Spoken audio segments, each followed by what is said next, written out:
question concerns an existing electrical installation where the customer wants to add 2 new circuits. The existing installation includes a trough that measures 12 inches by 12 inches by 60 inches in length. This trough has key taps that feed 4 200 amp disconnects. The voltage is 120/208 volts, 3-phase. The existing cable in the trough consists of 4 sets of number 3/0 for each 200 amp breaker, totaling 16 number 3/0 conductors. There are also 2 sets of 500 mcm feeders from the transformer, totaling 8 500 mcm conductors. The new cable to be added to the trough includes 4 number 4 conductors feeding a new 80 amp disconnect and 4 350 mcm conductors feeding a new 300 amp disconnect. These new cables will be terminated on the key taps in the trough. The question asks whether the trough size is acceptable per the National Electrical Code, or NEC, and whether the existing feeders, 2 sets of 500 mcm per phase, can carry the additional load being added. Firstly, we will address the NEC compliance of the trough size. To determine this, we need to calculate the total cross-sectional area of all conductors within the trough and compare it to the trough's available area. NEC Table 310.15. Sheet 1 dictates the minimum cross-sectional area of a trough for conductors. The formula is the area equals the number of conductors multiplied by the area of each conductor, plus an area for fittings. For the existing installation, we have 16 number 3/0 conductors and 8 500 mcm conductors, totaling 24 conductors. We will need to check NEC Chapter 9, Table 5 for conductor properties. The cross-sectional area of a number 3/0 THHN conductor is 0.3088 square inches. Note, however, that the answer provided uses 1.75 inches square, which is incorrect.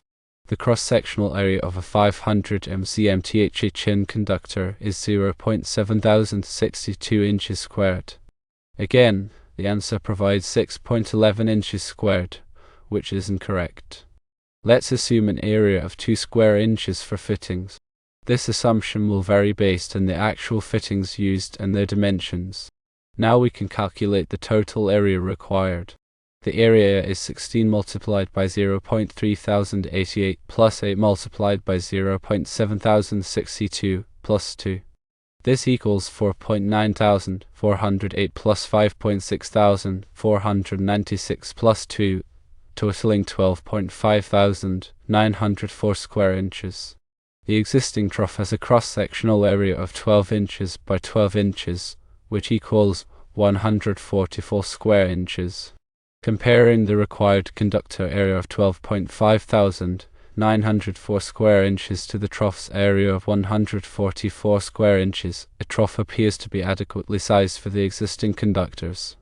However, the original response claimed the trough was not large enough based on faulty conductor area measurements.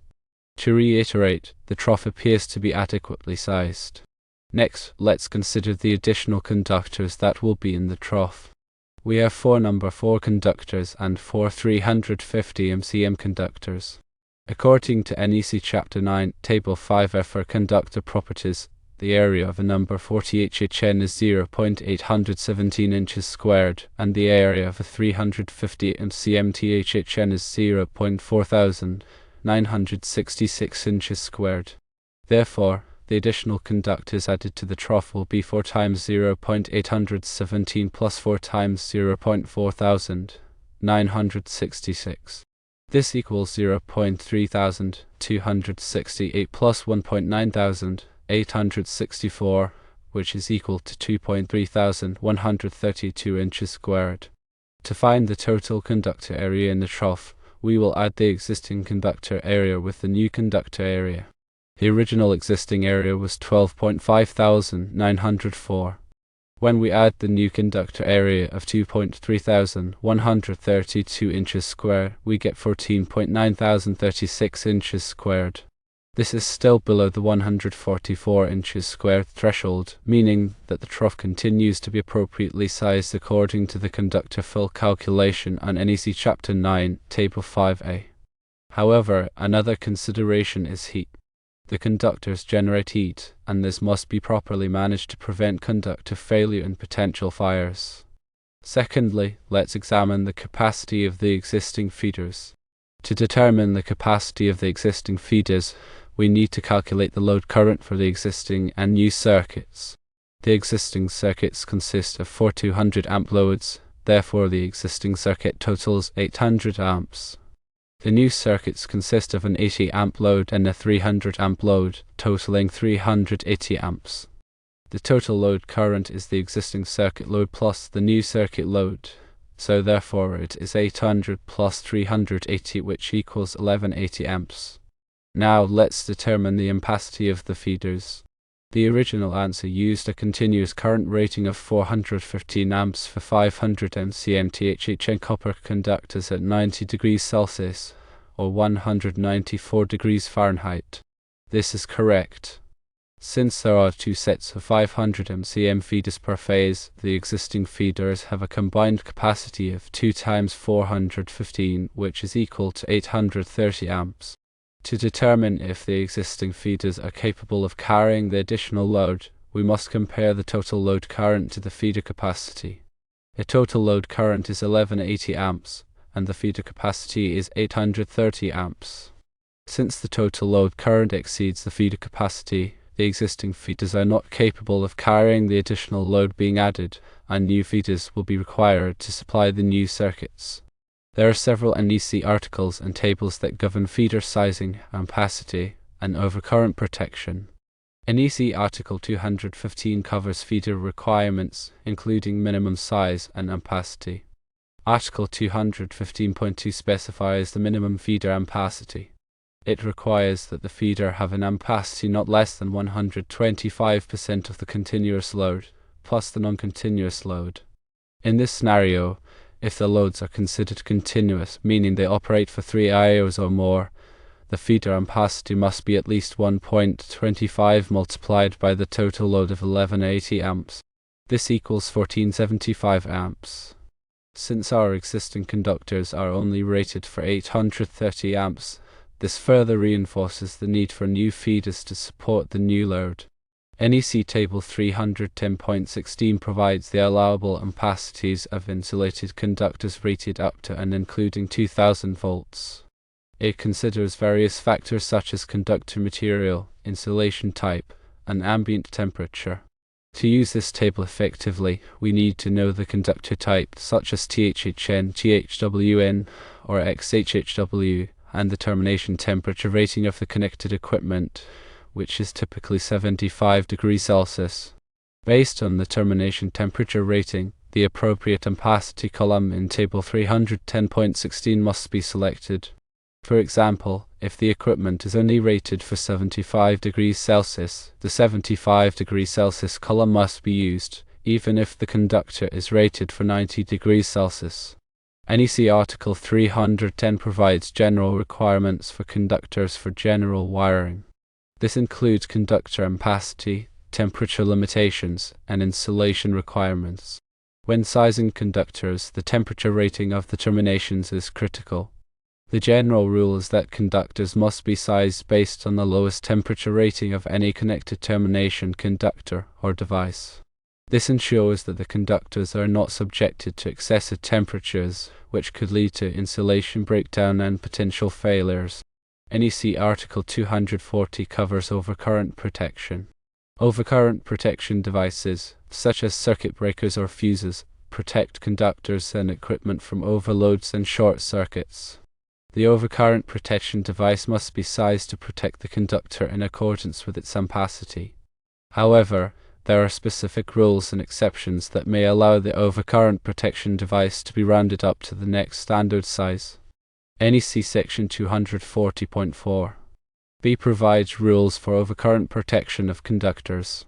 In general, the overcurrent protection device must be sized to protect the conductor in accordance with its ampacity specified in Table 310.16.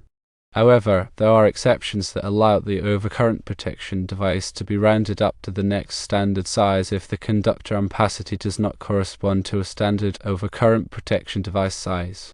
For example, if a conductor has an ampacity of 170 amps, and the next standard overcurrent protection device size is 175 amps, the 175 amp overcurrent protection device may be used. However, it is important to note that this rounding up rule is subject to limitations and restrictions, particularly for specific types of installations and equipment. NEC Article 314 covers outlet boxes, device boxes, and pull and junction boxes. While this article may not directly address trough sizing, it provides requirements for the sizing of boxes used for conductor terminations and splices. These requirements are intended to ensure that there is sufficient space within the box for conductors to be installed and terminated safely. The size of the box must be based on the number of conductors, the size of the conductors, and the type of fittings used. NEC Chapter 9 contains tables and examples that provide additional guidance on conductor properties, conduit fill, and other electrical calculations. These tables are essential resources for electrical professionals and should be consulted whenever performing electrical calculations or designing electrical installations. These tables provide valuable information on conductor dimensions, ampacities, and other characteristics that are necessary for accurate and compliant electrical design. In summary, when evaluating the adequacy of an electrical trough and feeder system, it is essential to consider both the conductor fill requirements and the feeder ampacity requirements. The conductor fill must be within the limits specified in the NEC, and the feeder ampacity must be sufficient to carry the total load current, including any continuous loads. It is also important to consider the temperature ratings of the conductors and equipment, as well as the overcurrent protection requirements. By carefully evaluating these factors, electrical professionals can ensure that electrical installations are safe, reliable, and compliant with the NEC. Additionally, when working with electrical systems, it's important to understand the difference between calculated load and demand load. The calculated load is the total load connected to a circuit or feeder, while the demand load is the actual load that is expected to be drawn at any given time.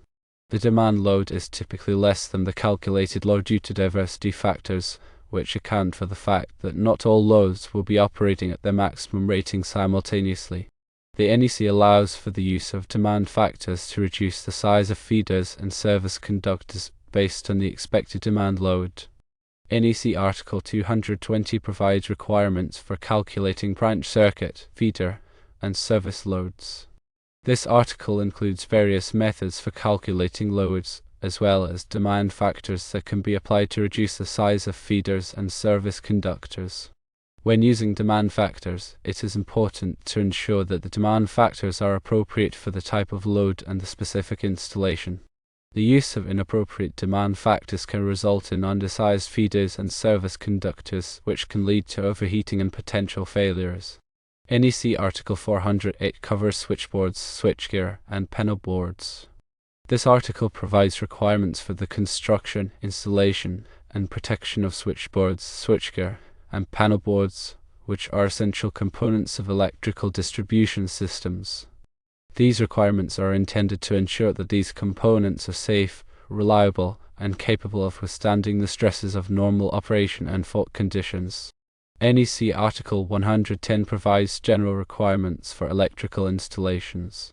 This article covers a wide range of topics, including wiring methods, equipment grounding, and overcurrent protection. It is important to be familiar with the requirements of Article 110 when designing and installing electrical systems, as these requirements apply to virtually all electrical installations. In addition to the specific NEC articles and tables mentioned above, it is also important to consult with local codes and regulations. Local codes and regulations may impose additional requirements or restrictions on electrical installations, and it is essential to comply with these requirements to ensure that the installation is safe and compliant. When working with electrical systems, it is also important to use appropriate safety precautions. Electrical work can be dangerous, and it is essential to take steps to protect oneself from electrical shock and other hazards. These steps may include wearing appropriate personal protective equipment, such as gloves and eye protection, and using insulated tools. It is also important to energize circuits before working on them whenever possible, and to verify that circuits are de-energized before beginning work. The analysis of this question should provide a foundation for electrical engineers, electricians, and inspectors for use in real-world applications. Remember that this analysis relies on assumptions about conductor types, temperature ratings, and fitting sizes. Always verify these details in the field to ensure accuracy and compliance with the NEC. Electrical codes and standards are regularly updated, so it's essential to stay current with the latest revisions to ensure that electrical work meets all applicable requirements.